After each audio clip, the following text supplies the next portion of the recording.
Retour sur le plateau de TV Finance, on est toujours en direct, il est quasiment 9 heures, la Bourse de Paris démarre sa séance et on s'intéresse donc ce matin au CAC avec vous, Hervé Dupré, bonjour. Bonjour Roselyne. Vous êtes trader pour compte propre et gestion indépendante. Oui, ça y est, on vous entend. Donc la cote parisienne s'est relancée hier, un rebond après 4 séances dans le rouge et désormais place à la saison des résultats d'entreprise. Effectivement, la saison des résultats bat son plein. Plus que la saison des résultats, on est très préoccupé sur la situation géopolitique au Moyen-Orient, qui est un petit peu qui est même carrément la résultante de ce qui se passe sur le marché avec cette correction relativement prononcée. Si elle était prévisible, elle se fait de manière plutôt chaotique. Donc on ne peut pas vraiment parler d'une grosse sortie de flux, mais plutôt un passage mode risk off pour le moment, ce qui nous permet de revenir sur les points précisés la semaine dernière.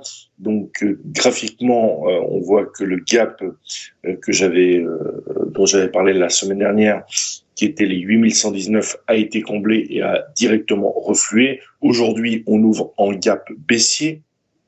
Qui plus est, on va ouvrir sous le point de la semaine dernière qui a été racheté à 3 reprises, à savoir les 7977.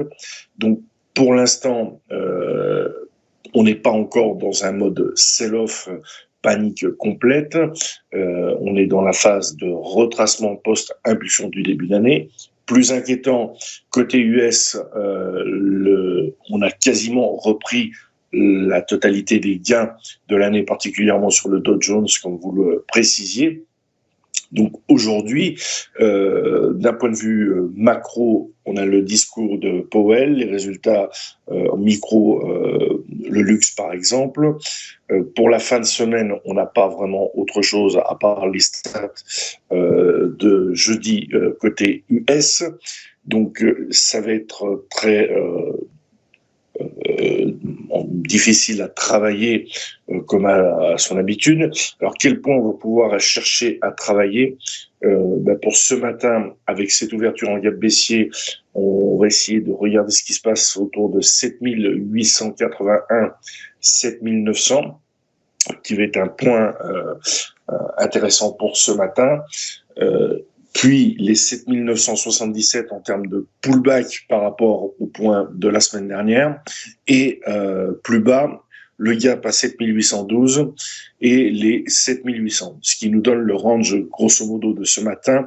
On va même l'élargir un petit peu, poussant jusqu'à 7767 jusqu'à 7977, où là, on pourra éventuellement déceler si on est sur une fin de retracement, c'est-à-dire une conservation du range global de début d'année, à savoir 7009, 8003, ou si le marché, les intervenants décident de pousser le retrait de manière plus prononcée, à savoir nous pousser jusqu'à 7677. Pour l'instant, l'ouverture en gap baissier nous invite à une certaine prudence avant de revenir se positionner à l'achat, de bien avoir une stabilisation pour éventuellement identifier une reprise qui nous emmènerait avec un premier objectif, comme je le disais, 7977, puis 8045.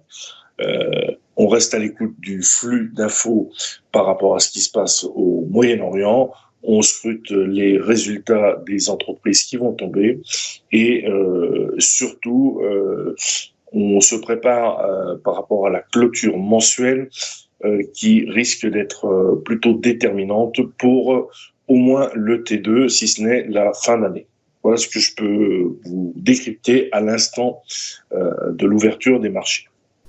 Merci Hervé Dupré. Je précise que cette ouverture s'est effectivement faite en forte baisse pour, comme vous l'évoquiez, pour le CAC 40, moins 1,68% à 9 heures tout à l'heure. Merci beaucoup Hervé Dupré pour votre analyse et belle journée à vous. On va marquer une nouvelle pause et se retrouver juste après avec Mathieu Driol et les Market Movers. À tout de suite.